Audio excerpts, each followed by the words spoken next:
Horse Tales is proudly brought to you by the South Carolina Department of Agriculture. South Carolina, a true leader in the equine industry. Folks, we're down in Horry County this morning. What a great privilege to pay tribute to a great godly man, a great horseman, Dale Harrison. Had Sherry Parker and Susan Grant tell me he had a special fundraising trail ride going on. And I said, you know, I've never met Dale. We were friends on Facebook. And folks, I want to add this, goes to prove, the Holy Spirit puts something on your mind, somebody to meet you, better go ahead and do it. And I've always said, me and Dale will meet again one day at Happy Trail. But anyway, folks, getting back to what we're doing down here today. I got a great trail ride lined up. Going to see a lot of old friends and meet some new friends and add a lot more people to the Horse Tales family. So folks, like I say, it is a privilege to be here today down in Horry County at Dale Harrison's farm, and we're going to have a great time. So let's hit the dusty trail. All my life, I've been obsessed with horses. I was curious and wanted to see other people's love for their horses and their stories. I'm David Grant, the PD Cowboy, and along with some incredible horse owners, I want to share the story of horses and the people that have a passion for them.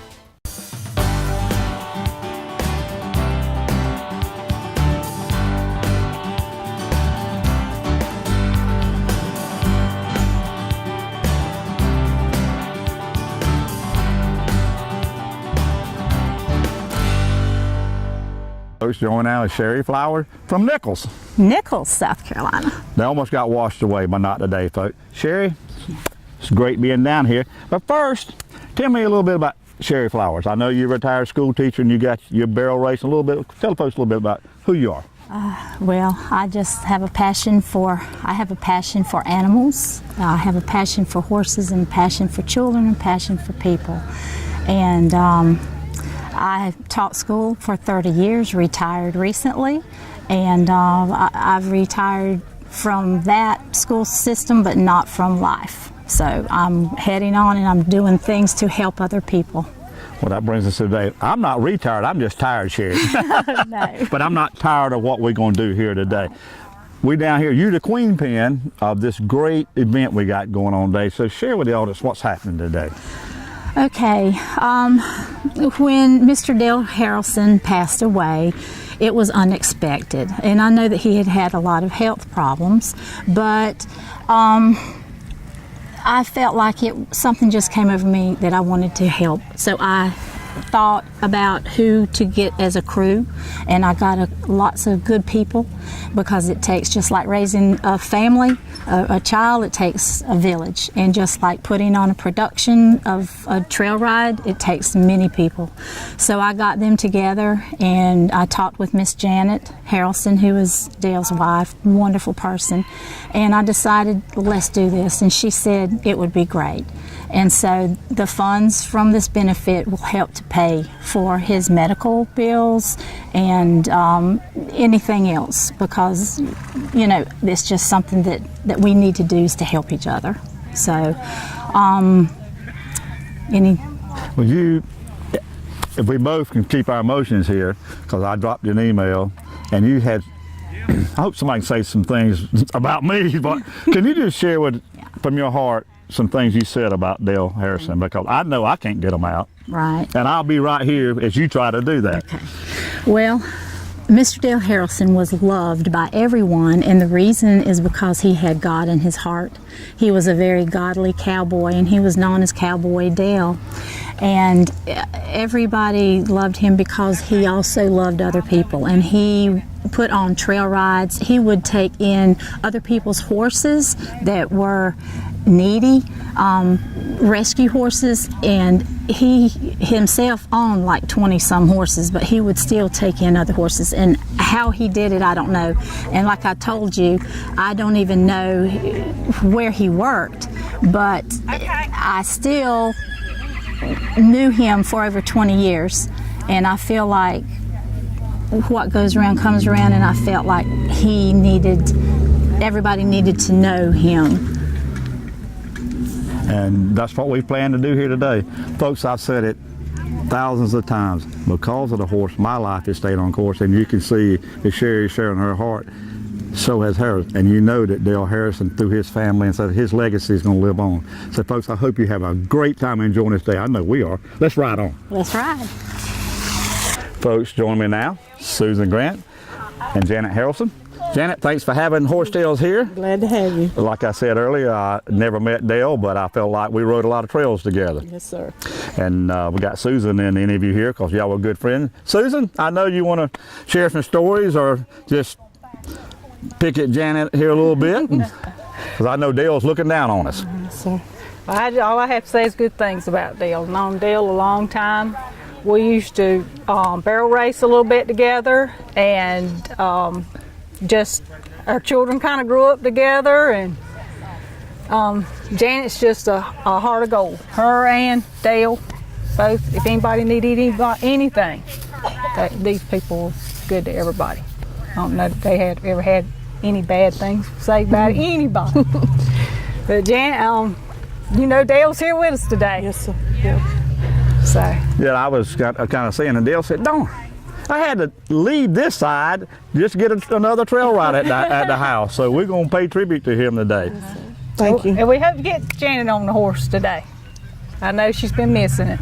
Yeah, I haven't rode in a while, but Did y'all ride a good bit? we did. But he had a lot of surgeries and stuff, and so we hadn't rode quite a bit in a while. So, but I'm gonna get back on the saddle because I know he's with me. Well, how did y'all meet? Did he go running by on a wild horse and grab you up like the Roman ride? How did that happen? No, actually, we met on the dirt road on horseback. So that's how we met. Backcountry road. Well, I'm not going to be like Paul Harvey. I'm going to let you off that easy. Okay, so you met on horseback, so what happened after that? Y'all just ride off in the sunset holding hands or something? No, sir. It was a long road before we ever got together after that first meeting, but Well, he's a good-looking cowboy. Had that big old... Yes, sir. Tall, skinny. Yeah. yeah, he was my cowboy. So he swept you off your feet? Yes, sir. He was my soulmate. We thought alike. We liked the same things. We loved horses, and Well, from what I was... he was cooking a banana pudding when he had his aneurysm. Is that what happened? yes, sir. Yeah. So he was a cooker of the family? He had to do everything? He did it. He even washed clothes. I hope my wife's not listening to this. We were at a church family night that night, and he always fixed the banana pudding for that church family night, and it was sitting on the bar when I came home that afternoon. And yeah, he cooked for me, and that's why I got a few little pounds on me extra. But yeah, he did it all. Yeah. Well, you know, as we journey through life and ride different trails, you know, things happen. That's the great thing about being Christians and believers, that, you know, we're not home yet. Dale has made that journey home. That's not, I question things sometimes, that's not for us to question. And you believe one thing, you've got a great family. I'd say that already. Yes, sir. As one day we'll be reunited. And it's not just a family, it's friends. God know I couldn't do this on my own, so he sent all these people to me to help me through it. Well, cowboys are special, and horse people are even more special. Yes, they Thank are. you, Janet. We love you. We love you too. Hey there, this is Paige Harrelson. We're over here at Triple H Stables for Trails for Dale, my father-in-law's benefit ride. And stay tuned for more horse tales. Join now Marcia Hewitt, the equine specialist for the South Carolina Department of Agriculture, and good friend. Great trail ride so far? Yes, wonderful trail ride. I've been real impressed with the group here and the horses. I have not seen a bad horse on this ride.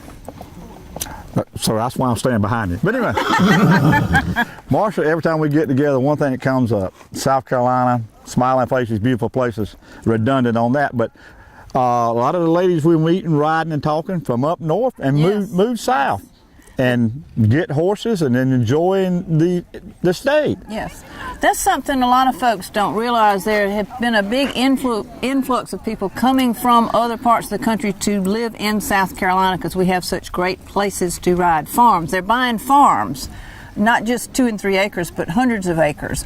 in rural counties so they can bring their horses from Connecticut, from New Jersey, from Vermont, from Illinois. I talked to a fellow who's moving here from Indiana, bringing his horse farm, relocating in Aiken. And people are taking advantage of our state. People out of state know more about our state than we do, it seems. Well, one thing that keeps coming up, and a lot of the ladies said places to ride. Unfortunately, we lost a private place to ride. We went to a different venue. And it's one thing me and you had talked about. And I want you to tell the folks how they can get in touch with you. And folks, one thing we want to do is kind of unite the voice for us horse owners and lovers in the state, so we can get more clout, so we can get more places to ride. I think that we're very spread out. We all love horses, but we need to get united. So, Marcia, you want to expound on that a little bit and then tell folks how to get in touch with you? Yes. One thing I think would be worth doing, well worth doing, is trying to have horses classified as livestock. Currently they are not, so horses sort of don't even exist in the political world because they're not classified. As far as getting in touch with me, I have a website, www.southcarolinaHorseIndustry.com. And I have places listed. I've got about 24 DNR sites, a lot of private sites on there that you can go and, ride for the day. And there are a lot more places than people realize. They are. And there are a lot more horses and horse people than anybody realizes. I mean, look around today. There's just, 100 people here? Easy. Look at the money we're spending. Yes, yes. Well, Marcia, I want to say a special shout out to you and Commissioner Weathers and the South Carolina Department of Agriculture being a title sponsor of Horse Tales. If it wasn't for you and Commissioner Weathers and everybody, we wouldn't be here. I want to thank you very much. Well, you're quite welcome. And thanks for coming. Oh, yes, yes, yes. Folks, joining me now is Justin Robinson, the oldest of Dale's 3 sons, and the wisest, right, Justin? Yes, sir. Yes, sir. Thanks for having me. That's a privilege to be out here today. Well, we're doing some small talking, and said a many good story on your dad, but you had a fishy story that you wanted to share with us. Yes, sir. Yes, sir. Yeah, there was one story that we went on a trip with Dad. We took him deep sea fishing, and that was one of the times that we saw him without his boots and his hat on. He was actually in shorts and sneakers, and it was just unusual. Well, while we were on the trip, there was a couple beside us from Germany, and Dad talked him up the entire time. By the time we got off the boat, they had this vision of everybody in the U.S. riding horses off into the sunset. It was great. Well, from what I heard about Dale, folks, more than likely before Dale got through with that show, he had them convinced that he packed sardines for Hitler, more than likely.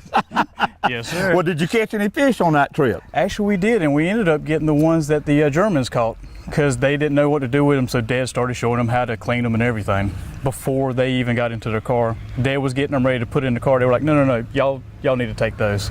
Well, folks, before this day is over, there's no telling what kind of stories we got. So we'll probably have a little history of Dale Harrison before we get through. Justin? Yes, sir. Thank you very much. You too, sir. Folks, joining now out on the trail is the baby of the Harrelson family, Brandon. Brandon? How you doing, great sir? Event, great trail ride so far. Oh, yeah. So I was asking you what's the favorite. I'm not going to put you on the spot with that. But your dad's a great man. You got any good stories? I know because you're the one that's more involved with horses, right, with him? Oh, yeah. He actually went and got this one here for me back in 2014. Free. It was supposed to be $500 worth. He went, him and my wife went to go get it. And man said, if you can take the horse, he said, I'll give it to you. And Daddy's like, well, they said, if you don't want him, he said, I'll take him. I was like, no, bring him on home. I'm going to take him. But he's about 10 years old now. He's supposed to be a blue roan, but when I got him, he was so poor that he didn't have all the color out of him, and he's didn't have no muscle tone at all. But then he's blind in his right eye, and he's got a club foot. So, but other than that, he's a good old horse. Well, Brandon, I kind of been rode hard, kind of broke up and everything too, but I do just fine.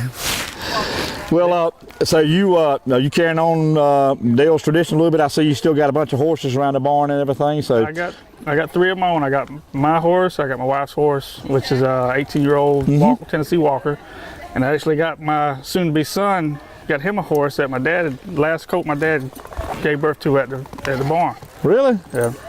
He's 5 months old. His name's Tucker. Okay. His name's gonna be Rivers Boy Tucker. Wow. Yeah. off the stud he's got at the house called the Boy. That was his favorite horse. Well, I was talking to Susan Grant earlier that Dale really took in a lot of horses and got them back at weight, and I'm sure he rehomed them probably, didn't he? Oh yeah, if he could find a good home for them, he'd be glad to give them to somebody if they were going to take care of them instead of him having to feed them. Well, like I say, I do appreciate you having us down here, like I say, just to hear so much good things about a good man. Oh yeah, he had a lot. Never met a stranger. Never. He had so many friends. People know him. They call me Little Dale most of the time. Really? Yeah, because I look more like him than the rest of them do. Do you act like him? Yeah. There you go. Well, Brandon, let's ride on down the road and see what we can get into. You ready? Let's go, sir. Come on.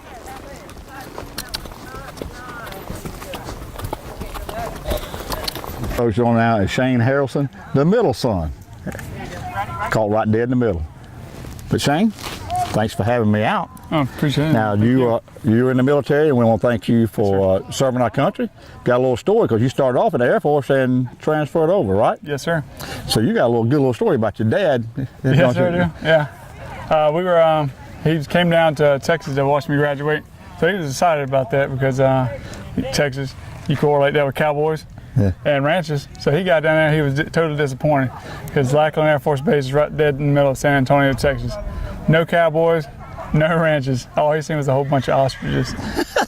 Well, and that kind of fits in that Justin had him out deep sea fishing, and people from Germany thought he was the real deal. So he got disappointed on that. Well, I've noticed you ride. Is this one of your dad's horses? This is one of my dad's horses. This is Rosie. Okay. Did you ride a good bit growing up, or? I did. Honestly, I can't remember a time when I was little that we didn't have horses. Right. We always had horses. I used to race barrels with my dad up until the time I went into the military. Well, good. Yeah. Well, listen, I know you miss your dad, and I know you'll see him again one day. And like I say, once again, thank you for being a good son, and thank you for our service to our country. I appreciate it. Thank you. Yes, sir. Folks, joining me now is old Yahoo cowboy friends of Dale Harrison, Jeff Martin. How you doing? And Jason Hunt. Good evening. Y'all got some good stories. Jeff, I'll let you go first. I know you want to share something about Dale. Yeah, Dale's been a true cowboy all my life. He's known me a lot longer than I've known him, and always been a stand-up guy. Always there for anybody that needed him. The only way he wouldn't be there is if he couldn't get there, and he'd send somebody to you. There's been a lot of train wrecks with him with horses, and funniest thing, he got his pelvis broke one time. I'll never forget, he was in the hospital there, and his surroundings was swelling. And he said, "Oh, Doc, come here a minute, something's wrong with this thing right here, something's happening." He said, "Hold on a minute, we fit to get something on that before you won't see it anymore." He said, "But it'll go back down, don't worry about it." He was worried to death about that. But like I say, he's always been with a hand out. He's always there to help somebody. Whether they were down or whether he was down, he was there. Go ahead, my man. Mr. Dale is a real good friend of mine. We rode these dirt roads out here a bunch. If I was riding with him, you know. And I lost not only a good friend, but a good riding buddy, and those are hard to find. He meant a lot to me. Yeah, I met Dale. I used to work with him years ago at Blumenthal Mills, and kind of got out of contact with him, and got married, and my wife was looking for an old horse, and we drove up to Mr. Dale's house, and he come in, and Miss Janet met us at the door, and we asked her, said, "Ma'am, you want to see if y'all might have any horses for sale?" And she said, "We got a few." She said, "But my husband's, you know, on crutches, you know, he had just got through with his pelvic surgery, like Jeff said, and he came in, and he come outside, and my wife said, 'Well, I want a buckskin.' And she said, 'Well, son, I'm gonna have to let you talk to my husband about that thing.' So Mr. Dale came outside, and he said, 'Well, I got one.' He said, 'But you don't want her.' He said, I wouldn't have her.' He said, 'She wouldn't want her.' He said, 'Well, y'all can come and ride her and see what she's like.' So I met up here on a Sunday afternoon, and we rode the horse, and she did fine. And then my wife rode her a few times, and she liked her, and she paid Mr. Dale for the horse, and we came back out and rode, and we boarded our horses here, and he didn't charge us a dime, you know, for almost a year. And we bought a piece of property down the road here in the neighbors now, so you know, he was just a standout guy, and he even gave me my horse. He told me after my wife bought her buckskin from him, you know, he told me, he said, "Son, you got to have a horse now to ride with her." So he gave me a horse and didn't charge me a dime. But he was just a standout fella. He loved everyone, and he give you, you know, he give you the shirt off his back as he could. He was just a genuine cowboy. And the main thing that he wanted everybody to know, that he was a good friend. And one thing that stands out in my mind about Mr. Dale is he loved the Lord, and he wanted everybody to know that Jesus Christ loved them, and that's a stand-up cowboy. Well, folks, I suspect old Dale Harrison is sitting there and got his foot leaned up and said, "Them boys did a pretty good job." And I got a horse tied up just for you. I'll see you again one day. Folks, just what a great day today. I never met Dale in person, but I felt like I rode with him all day. Yes, you did. And Janet, pull out all the stops. Yes, sir. But folks, it goes to prove, I think, was talking with some friends that made mention of the godly man that Dale was, and probably one thing that he would say, one of my favorite verses you see in it every show is Hebrews 10:24, "Consider others and stir up love and good works." Well, the next verse is Hebrews 10:25, "Don't forsake gathering as the end times draws near." And I know Dale had family and friends that he wants to see one day, and he said, "Hey, get your trail right with the Lord, because I am coming back one day." And folks, until next week, keep your reins low and your hands quiet. And as you see, God has blessed this great country of ours. Yay. Amen. Yay.